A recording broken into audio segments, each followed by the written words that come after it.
진도에 따라서 하다 보니까 오늘 18장까지 넘어갔는데, 지난주에 우리가 17장 1절부터 15절까지가 아마 말씀이었던 걸로 알고 있어요. 그러니까 찾는데 헷갈리시는 분들은 표를 해놓으세요. 제발. 예? 표를 해놓으시고 보시면 순서대로 보면 크게 이게 뭐 변동이 없잖아요. 안 그러고 그냥 덮어놔 버리면 또 어렵단 말이에요. 또. 자, 24절에서 25절 말씀 한번 보세요. 알렉산드리아에서 난 아볼로라는 유대인이 에베소에 이르니 이 사람은 언변이 좋고 성경에 능통한 자라. 그가 일찍이 주의 도를 열심으로 주의 도를 배워 열심으로 예수에 관한 것을 자세히 말하며 가르치나 요한의 세례만 알 따름이라. 이런 진술이 있는데 지도가 나와요. 자, 보면 지난주에 여러분 우리가 말씀을 가지고 얘기했을 때 보이세요? 바울이 데살로니가라고 하는 곳에서 어떻게 해요? 복음 전도를 하다가 여기서 배척을 받아가지고 어디에 갑니까? 베레아에 가죠. 예? 이 사람들은 굉장히 어떻습니까? 이 어떤 가르침에 대해서 이 마음이 너그러운 사람들이었습니다. 그래서 그곳에서 바울이 이 하나님의 말씀을 잘 전하다가 늘 바울의 말씀에 이 호의적인 사람들만 있었던 게 아니었으니까 이 데살로니가에 있는 사람들이 바울을 또 잡아 죽이려고 어떻게 해요? 베레아까지 쫓아온단 말이에요. 그래서 바울이 어디로 갑니까? 이 경로를 타고 아덴이라고 하는 곳에 가요. 아덴은 여러분 아테네, 지금 그리스의 수도라고 하잖아요. 아테네입니다.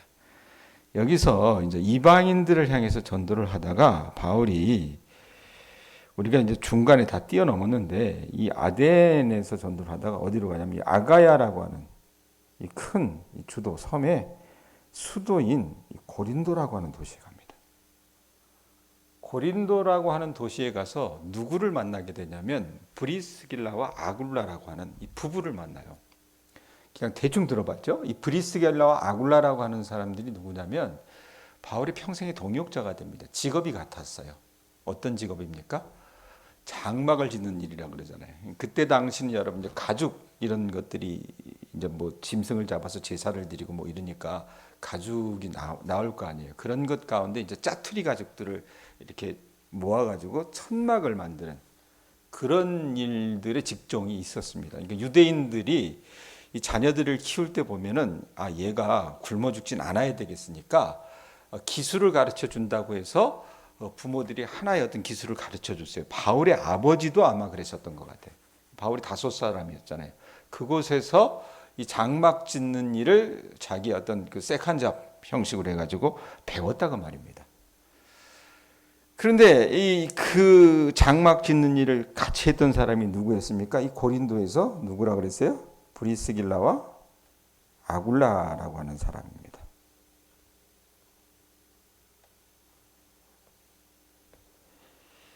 자, 이들이 어떻게 해요? 그리스도의 복음을 또 알았던 사람들이고, 그러니까 아주 바울이 아주 귀한 동역자가 되거든요. 근데 바울이 이곳에서 고린도에서 한 1년 이상 복음을 전해요. 그리고 고린도 교회를 세우고 이러다가 여기서도 어떻습니까? 또 이 유대인들이 문제예요. 복음이 좀 편만하게 전해질 쯤 되면 어떻습니까? 이 사람들이 그리스도 예수를 메시아로 인정을 안 했잖아요. 그럼 또 반대를 하고 들어오는 거예요. 그래서 새로운 총독에게 바울을 고발합니다. 그래서 바울이 있을 수가 없어서 이제 자신의 사역을 정리하고 어디로 가냐면 자, 고린도에 있다가 갱그리아를 거쳐서 어디로 가요? 에베소를 잠시 들려서 어디로 가냐면 자기의 원래 그 자기를 파송했던 곳이 어디입니까? 안디옥이잖아요. 그러니까 가이사라에 들려서 아마 어느 정도 그 사역에 대해서 이야기를 하고 자기를 파송한 교회였던 안디옥에 들렀다가 중간에 제가 지금 다 뺐어요. 나중에 여러분들 한번 17장 16절부터 쭉 읽어보세요. 그러면 이 바울의 행적에 대해서 이렇게 쭉 얘기할 겁니다. 그러다가 자기가 세웠고 자기가 복음 전도했던 교회들이 이 2차 전도 여행의 이 루트라 그랬잖아요. 이것을 쭉 다니면서 순회 선교하듯이 다니면서 자기가 세웠던 그 교회들을 방문하며 그들을 격려하는 일들을 했습니다. 자, 그런 가운데 벌어진 일이 뭐냐면 24절 보세요. 알렉산드리아에서 난 누구라고 거기 써 있어요? 아볼로라고 하는 사람이 있습니다. 아볼로. 이 아볼로라고 하는 유대인이 있어요. 알렉산드리아는 어디냐면 여기가 지금 여러분 이집트예요. 이집트. 이 이집트 위쪽에 보면 알렉산드리아라고 하는 도시가 있습니다. 굉장히 큰 도시예요. 이 알렉산더 대왕이라고 하는 그리스가 이제 그 한때 이쪽 지중해 세계를 다 지배했을 때에 이 알렉산더 대왕을 기념해서 만들어 놓은 도시입니다. 이곳에 유대인들을 강제로 이주시켰었는데 그곳에 알렉산드리아 출신의 아볼로라고 하는 유대인이 있었는데 이 사람이 어디에 왔다고 그래요? 말씀해 보면 에베소에 이르렀다 그러잖아요. 예? 에베소에 와서 이제 했던 일이 뭐냐면 이 사람이 언변이 좋고 성경에 능통한 사람이어가지고 바울이 에베소를 다시 찾아갔을 때 아볼로는 에베소에서 뭘 했냐면 성경을 강론하면서 예수가 그리스도라고 가르치고 있었습니다. 예수님을 만난 적도 없어요. 예? 그런 가르침을 배운 적도 없습니다. 근데 성경을 그가 연구하고 성경을 가르치다 보니까 자기가 깨달은 거예요. 예수가 오실 그리스도다. 메시아라는 것을 알았기 때문에 이 사람이 더군다나 이 언변의 은사가 있어서 그걸 가르치고 있었습니다. 자, 그런데 이 사람에게 여러분 소위 말하면 2% 부족한 게 있어요. 그게 뭡니까? 25절 보세요. 그가 일찍이 주의 도를 배워 열심으로 예수에 관한 것을 자세히 말하며, 이건 제가 얘기했잖아요. 이 부분을 전했는데 뭐라고 얘기했습니까? 말하며 가르치나 뭐만 한대요? 요한의 세례만 할 따름이라라고 얘기합니다. 예? 그러니까 요한의 요한의 세례는 뭡니까? 세례 요한, 예수님 모시기 전에 있었던 세례 요한의 세례만 알았지 성령 세례에 대해서는 알지 못하고 있었다라고 그렇게 진술합니다. 자, 그런데 이제 여느 때처럼 아볼로가 이 에베소의 회당에서 이제 그 하나님의 말씀을 전파하기 시작을 하는 겁니다. 26절 보세요. 그가 회당에서 담대히 말하기 시작하거늘 브리스길라와 아굴라가 듣고 데려다가 하나님의 도를 더 정확하게 풀어 이르더라라고 얘기합니다. 자, 여느 때처럼 하나님의 말씀을 전하는데 누가 찾아와요? 거기 보면 담대히 말하기 시작하거늘 브리스길라와 아굴라라고 하는 이 부부가 찾아옵니다. 이 브리스길라와 아굴라가 여러분 어디에 있었던 사람입니까? 고린도라고 하는 도시에서 바울과 함께 동역했던 사람입니다. 바울이 고린도에서 핍박을 받아가지고 다시 그의 길을 에베소로 해서 소아시아 넘어가지고 이제 가이사라 들렸다가 안디옥에 갈 때 그들에게 이제 에베소에 있기를 권면했어요. 그래서 이들이 어디에 에베소에 와 있다가 아볼로가 하나님의 말씀에 대해 강론하는 것을 듣고 있다가 보니까 이 사람이 25절에 있는 것처럼 요한의 세례만 하는 거예요. 그래서 어떻게 합니까? 그를 말씀에 보면 뭐라고 얘기해요? 듣고 데려다가 하나님의 도를 더 정확하게 풀어 가르쳤습니다. 자, 그러던 중에 여러분 27절 말씀에 보이는 것처럼 아볼로가 어떤 계기로 다시 어떻게 보면은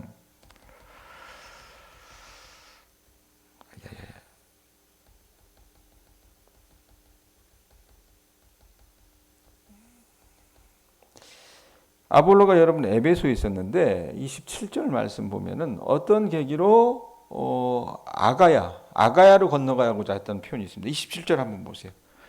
18장 20절에 보면 아볼로가 아가야로 건너가고자 할 때 이 아가야가 어디입니까? 고린도가 수도로 있는 이 섬, 이 주도를 아가야라고 합니다. 그러니까 고린도로 갔다는 얘기입니다.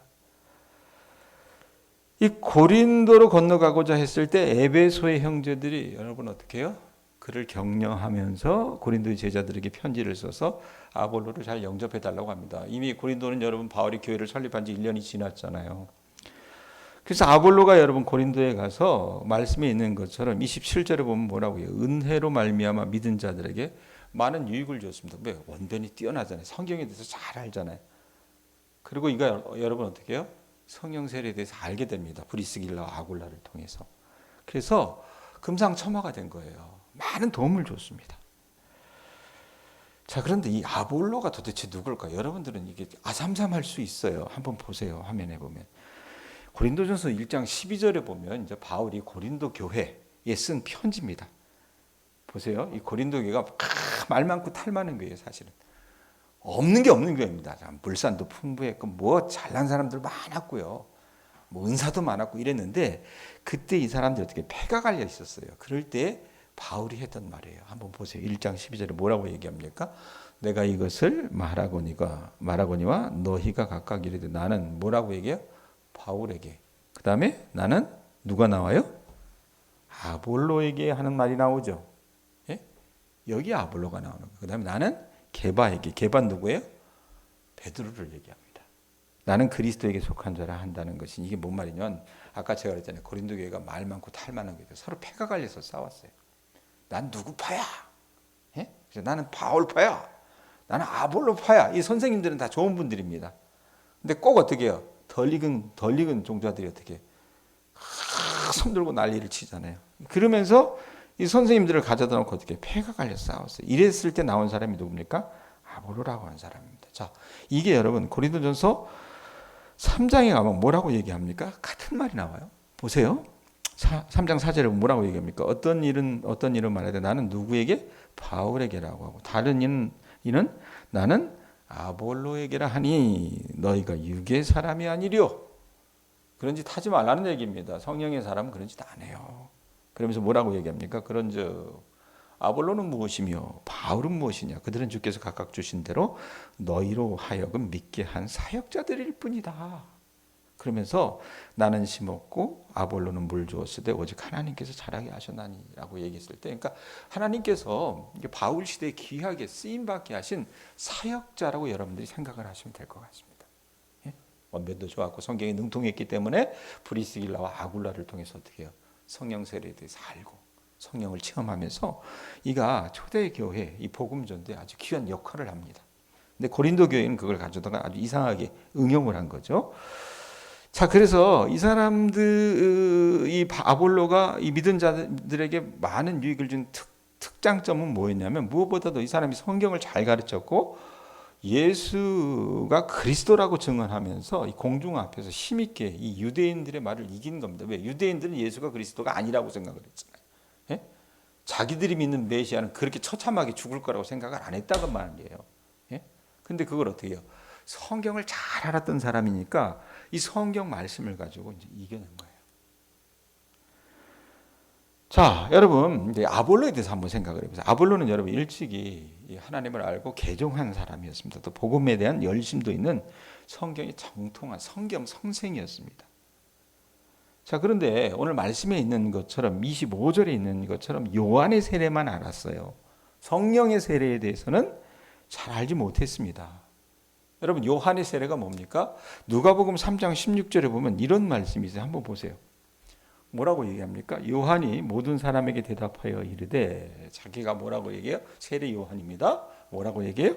나는 물론 너희에게 세례를 베풀거니와 나보다 능력이 많으신 이가 오시나니. 이게 누구예요? 나보다 능력이 많으신 이는 예수님이잖아요. 그 예수님은 나는 그의 신발끈을 풀기도 감당하지 못하겠노라고 하면서 예수님이 어떤 세례를 하신대? 그는 성령과 불로 너희에게 세례를 베푸실 것이요. 자, 이 불세례에 대해서 여러분 이 아볼로가 알지 못했었다는 얘기입니다. 근데 아볼로는 그 자체로도 유능하고 쓰임바 있는 사역자이긴 했지만 아까도 제가 말씀드렸던 것처럼 2%가 부족한 사역자였습니다. 그러니까 한 단계 더 어떻게 해요? 성숙되어져야 될 그런 어떤 형편과 처지에 있었습니다.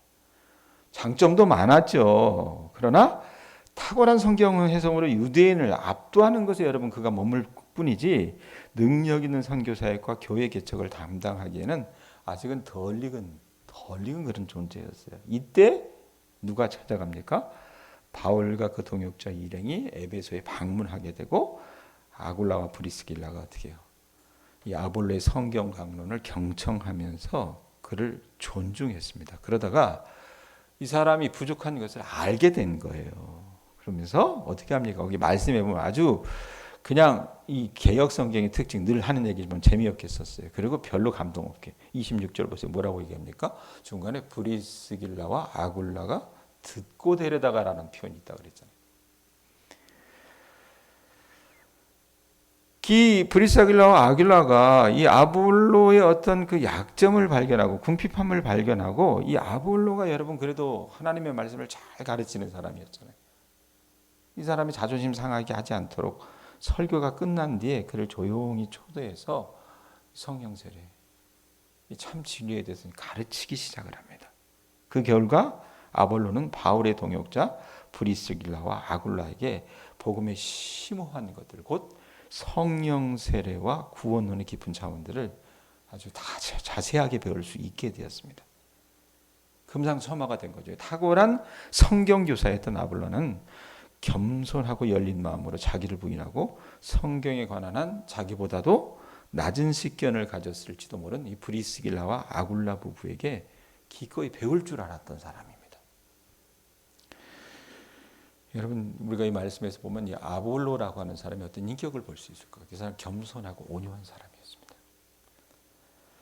자, 무릇 남을 가르치는 자는요, 항상 자신의 알고 있는 것이 좁고 부족할 수 있다는 것을 좀 깨닫고 알 필요가 있습니다. 그래야 더 발전이 있을 수 있거든요. 그래서 더 높은 영적 가르침에 자신을 열어놓고 늘 깨달음 가운데 있도록 자기 자신을 부인할 줄 알아야 되는 것이 가르치는 자의 본분이어야 돼요. 그러니까 브리스길라와 아굴라는 아볼로가 에베소에 닦아놓은 그 권위를 존중하기 위해서 어떻게 해요?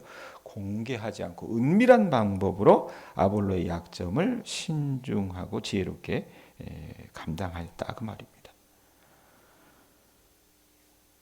자, 여러분, 제대로 된 성경 선생은요, 이렇게 가르치기를 잘하는 자일 뿐만 아니라 배우기도 잘하는 사람이었습니다. 아볼로가 그랬다고 말입니다.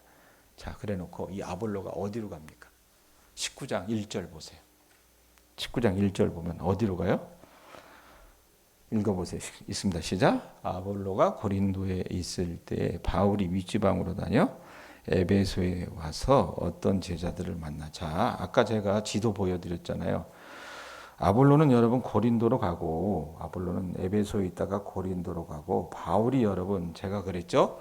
본인이 2차 전도 여행 이렇게 다니면서 자기가 이 소위 말하면 이 하나님께서 길을 트셔가지고 1차 전도 여행 할 때 이런 식으로 이제 그 사역을 하게 만드셨다 그랬잖아요. 그러니까 자기가 설립한 교회들을 다니면서 그들을 권면했어요. 그들을 굳건히 세웠다 그 말입니다. 그래서 갈라디아, 부르기아 뭐 이런 지방으로 다니면서 복음을 전했는데, 그들을 굳건히 했는데 어떤 일이 벌어지냐면 바울이 윗지방으로 다녔다는 표현이 있어요. 1절에 보세요. 고린도에 있을 때 바울이 윗지방으로 다녀. 그래서 이 부르기아, 갈라디아 같은 곳에 다녔다는 얘기입니다. 다니다가 어디로 왔어요? 이제 에베소로 오게 된 겁니다. 에베소로. 자, 거기서 제자들을 만나게 되는데 거기 보면 뭐라고 얘기합니까? 1절에 보면 윗지방으로 다녀 에베소에 와서 어떤 제자들을 만났대요? 어떤 제자들이 누굴까? 아마도 학자들이 추정하기는 2% 부족한 아볼로의 제자들이었을 것이다 라고 그렇게 추정합니다. 자, 이들도 선생 아볼로가 어떻게 해요? 부족한 면이 있었듯이 요한의 세례는 알고 있었지만 성령의 세례를 알지 못했었습니다. 그래서 바울이 그들에게 묻습니다. 2절부터 4절 말씀 한번 보세요. 뭐라고 얘기합니까? 이르되 너희가 믿을 때 성령을 받았느냐? 뭐라고 대답합니까? 이르되 아니라 우리는 성령이 계심도 듣지 못하였노라. 왜? 아볼로가 알았던 것은 여러분 이 요한의 세례뿐이었잖아요. 성령의 세례는 알지 못했습니다. 그러니까 바울이 뭐라고 얘기합니까? 이르되 그러면 너희가 무슨 세례를 받았느냐? 대답하되 요한의 세례니라. 바울이 이르되 요한이 회개의 세례를 베풀며 백성에게 말하되 내 뒤에 오시는 이를 믿으라 하였으니 이는 곧 예수라 하거늘. 자, 아까 누가복음 3장 16절 여러분 제가 얘기했죠. 이 말씀을 그대로 지금 어떻게 해요? 바울이 증거하고 있는 겁니다. 그래서 어떻게 해요? 에베소의 제자들을 세례 요한이 강조한 그 성령과 불의 세례로 바울이 초대를 해요. 그러고 나서 읽어보는 5장에서 7절 말씀은 이 즉시로 에베소의 아볼레 제자들이 주 예수의 이름으로 세례를 받고 성령 체험을 하게 된다는 얘기입니다. 바울이 그 사람들에게 안수했어요. 안수하니까 어떤 일이 벌어집니까? 성령이 그들 가운데 임하심으로 방언도 하고 예언도 했다고 말씀에 분명히 기록되었습니다. 그리고 이 사람이 몇 명이 됐다고 얘기합니까? 7절에 보면 12사람쯤 되었다라고 얘기해요. 그리고 나서 여러분 이 사람들이 나중에 어떻게 되냐면 이 에베소라고 하는 도시, 아까 우리가 봤잖아요. 이 에베소라고 하는 이 도시에 아주 큰 영향력을 끼치는 영적 인물들이랍니다. 자, 이게 여러분 오늘 말씀의 대강의 내용이에요. 대강의 내용인데 이거 어떻게 정리할까? 제가 어제 우리 교우들하고 오후에 기도하면서 제 안에서 하나님께서 주시는 그 성령의 영감을 같이 나눈 적이 있었습니다. 그건 뭐냐면 늘 제가 우리 동양교회 교우들에 대해서 이제 안타까워하는 마음들이 있는데 그게 뭐냐면 우리 동양교회 교회는 농촌교회다운 장점이 있습니다. 그게 뭐냐면요, 교인들이 순수하다는 겁니다. 교인 중 반수 이상이 이거 진한 산골의 토착민이기 때문이기에 때묻지 않은 순수함이 있습니다. 그런데 좋은 게 다 좋은 게 아니잖아요. 안타까운 것도 있어요. 뭡니까?